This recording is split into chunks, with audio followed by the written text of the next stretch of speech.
6 ildir izləyicilər tərəfindən maraqla qarşılanan, məlumatlandırıcı və maarifləndirici telelayihənin əsas məqsəd haqqında məlumat verən əməkdar mədəniyyət işçisi Hikmət Yaqubov bildirdi ki, biz bu layihəni Vətənimiz Azərbaycan layihəsini başladıq rayonlardan çəkməyə.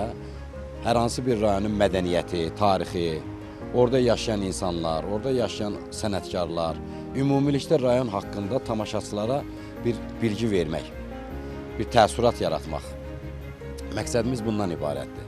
Məqsədimiz əsas bizim Azərbaycanın milli mental dəyərlərini dünya xalqlarına çatdırmaq.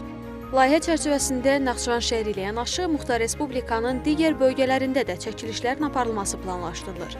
Şahbuz rayonunda çəkiliş aparmışıq, Babək rayonunda aparmışıq, Kəngərli rayonunda aparmışıq, Şərur rayonunda aparmışıq. İndi bu günləri Ordubad rayonuna gedəcəyik.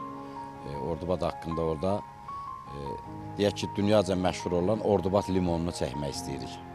Naxçıvanın tarix və mədəniyyətinin bir verilişə sığmayacaq qədər zəngin olduğunu dilə gətirən Hikmət Yaqubov bu qədim diyarla bağlı ən vacib və maraqlı detalların filmdə yer alacağını bildirdi.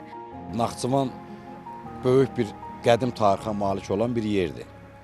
Naxçıvanı yəni bir 25 dəqiqə, 30 dəqiqə xronometraja çərçivəyə sığdırmaq olmaz. Sadəcə biz istəyirik ki, tamaşaçıları fikirdən yayındırmayaq. Elə bir 30 dəqiqənin içində az da olsa bir bilgilər verək, bir fikir söyləyək, göstərək ki, florasın, faunasın, hər bir dağı, dərəni, deyək ki, tarixi abidələri, ümumiyyətlə Naxçıvanı əhatə edən bütün insanları hər bir o filmin içində göstərmək istəyir ki, hətta mətbəxini də belə. Ki, tamaşaçılarımız, deyək ki, Uzqar dağ rayonlarında yaşayan tamaşaçılar, lap belə o azsaylı xalqlar görsünlər ki, Naxçıvan necədir. Yaradıcı heyətə uğurlar arzusuyla Tərlan İbrahimova, İlqar Məmmədov, NTV Xəbər.